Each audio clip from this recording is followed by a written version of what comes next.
So what I'm going to do is show a couple of exercises. Like if you have trouble with your balance, one of the things we talk about, sometimes trying to focus on what you're trying to achieve can actually get in your way. And what I mean by that is that when you're trying to look for balance, what will happen is your mind will focus on your balance, and it will only see progress if you feel like it's meeting your definition of what balance is. And so what I found out through the Chinese martial arts training over the years is that sometimes the best way to approach something is to approach it from the other side. So instead of looking specifically for balance, what we look for when I want a student to improve their balance, no matter their age, is grace and coordination. No matter who you see, whether it's a golf swing, a dancer, whatever, they cannot present to you a graceful performance or a coordinated performance without balance. So by looking toward for something like gracefulness or coordination, like in Tai Chi, for example, your balance naturally will improve because of your pursuit. And so what I want to do today, though, is to have, like, if you're going to specifically focus on trying to improve your balance, the one thing that we're looking for is that when I ask most people to stand up, and I'm turning to the side so you can see, what will happen is I'll see them and they're somewhat like this. Their hips are thrusted back a little bit, they're kind of slumped over, and I'll ask them to straighten up if they can, just to see how they do it. Most of the time what I'll see is them pinching their shoulder blades back and trying to pull themselves up. Notice that that doesn't change the center of gravity. The center of gravity in Chinese training is called the gua. It's pretty much from the groin up to the hips, this little area here, almost like a triangle in this area, but it's also here, okay? So what I usually ask them to do is, instead of trying to push yourself back to straighten up, tighten up your rear end and pull yourself to whatever you can today. Now this is where we get into the posting, what we call Jianzhong, the Chinese standing meditation. So when I ask, for example, we'll go through a little bit, what I'll ask you to do is to stand and try to get your feet straight ahead, but if that's a problem, let them turn out a little bit. And then from there, let your hands float forward in front of your gua, in front of the lower abdomen. We start with the ground up. So the first thing is for me to get myself where I feel like my feet are evenly dispersed across the earth. Then I bend my knees one notch. I'm going to turn to the side.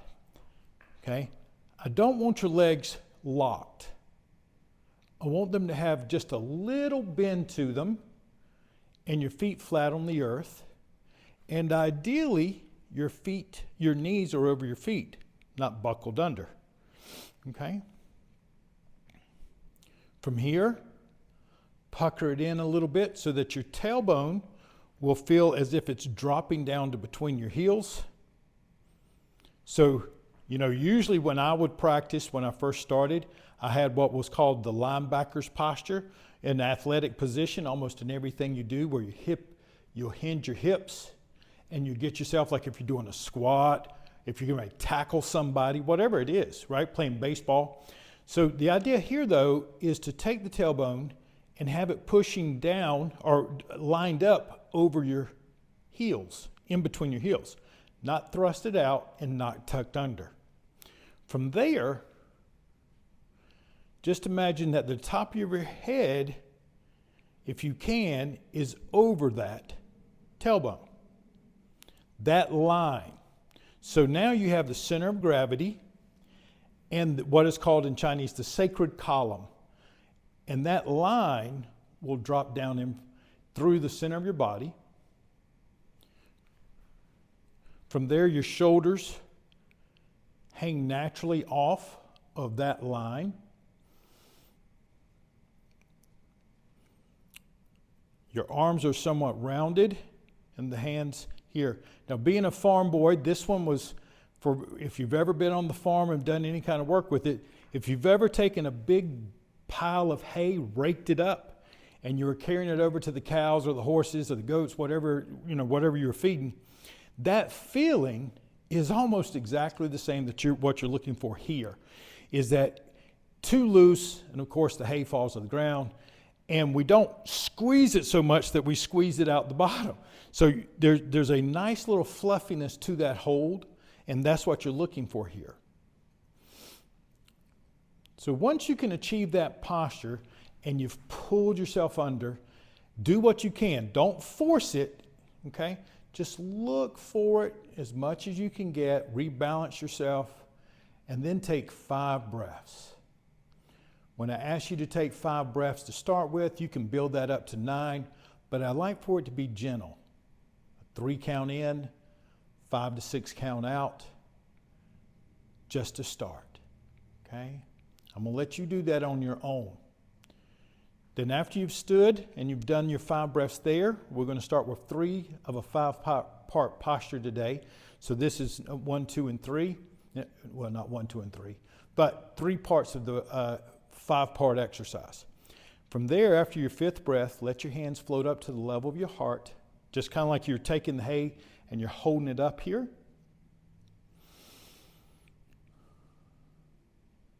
This used to be referred to as the sacred treasure posture, and as if you were holding a thin glass ball. Inside of that's all your treasures, your hopes, your dreams, the faces of the people you love, the memories. And you hold it, but it's a fragile piece of glass, so don't squeeze it so hard you break it, and not so loose that you drop it. Now what I want you to notice here from the side is that I've rounded my back just a little, okay?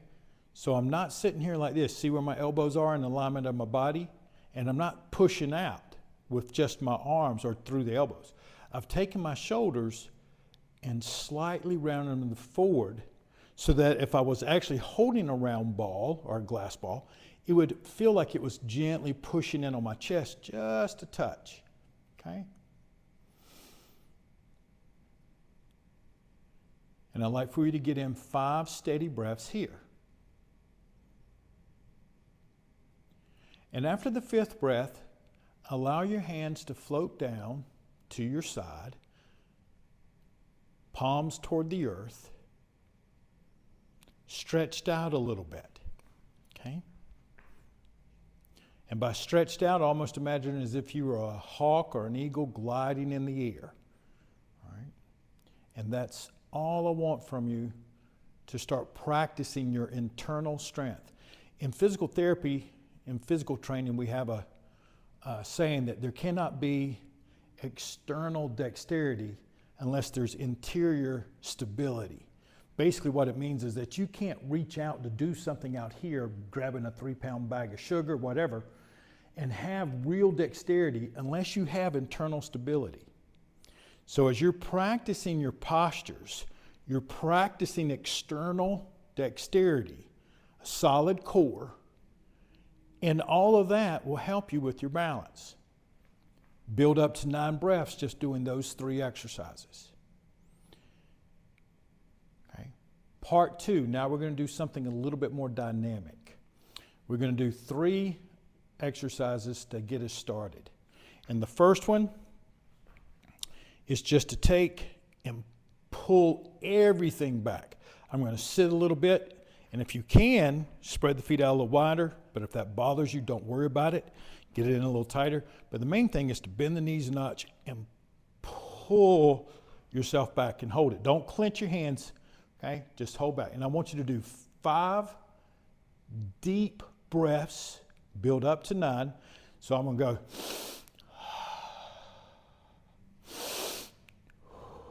I'm showing you what, the breath is raising up through my body. That's 3. 4. Good. From here, we're going to saw wood, like in the old days. If you and I were sawing wood together in the old days, I'm on one side of the tree, you're on the other, and we have that long saw blade. So what we're going to do is you're going to reach out, breathe in, grab the saw, and pull. Then reach out, pull. Okay? When you're pulling, what I'd like for you to do is imagine that you're actually pulling. So when you do, pull with the legs, squeeze through the legs, the back, the shoulders. Let your whole body participate with the activity. Now the mind is training the body about what it's supposed to feel, and you can choose how much effort and how much work you're putting into it, okay? So if it bothers you, back off a little bit, right? If you feel like you can get a little bit more out of it, then when you then squeeze and feel everything grip a little bit.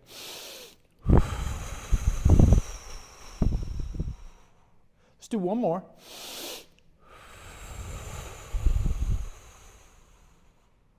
Good. The next exercise is that you're going to bend at the waist. Okay, I'm going to do it from the side here. And you're going to pull. It's like you're grabbing a big kettle. If you want to, spread the feet a little bit more for balance. But what you're going to do is you're going to try to keep your back straight and then grab the kettle. And then as you pull up, use the back of your legs, your hamstrings, mostly your rear end, and squeeze. Pucker up nice and tight as you lift it up. One. Now, if you get dizzy at all, please stop, okay? Take a little break. You can do all of these exercises in a chair. And pull. Okay? I'm going to turn here in just a second. All I do is I just take from here, and I've lifted up as tight as I can. I just spiral the hands out, roll them down.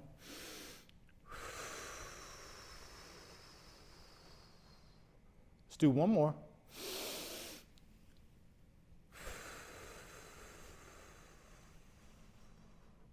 Good.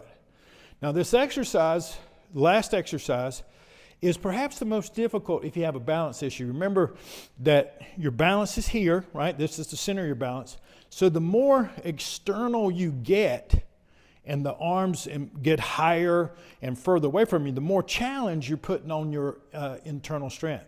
But this last one, what I'd like for you to do is breathe in and then push up. And if you can, just arch back a little bit. Again, if you need to, get in a chair, stand in front of your bed. So if you feel like if you were going to fall, that you would just fall into your bed, okay? But most importantly is that you just take your time. And you don't have to put a lot of exertion into this, or you can. When I do it, I imagine my legs tense up like I'm lifting a big 45-pound bale of hay up into the barn. Then I reach, grab another bale. But you could be putting up flowers. It doesn't matter. What matters is that you do what you feel comfortable with today.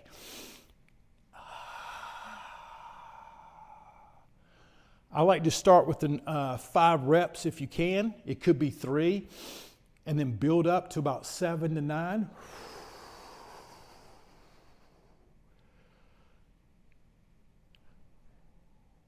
And take your time. This will help you develop the center of gravity, as well as developing the overall balance that you're looking for by being graceful and working the mind and body at the same time. All right? Have a good time. This is T.W. Smith, and you can go to twsmith.org and find just about anything else you like.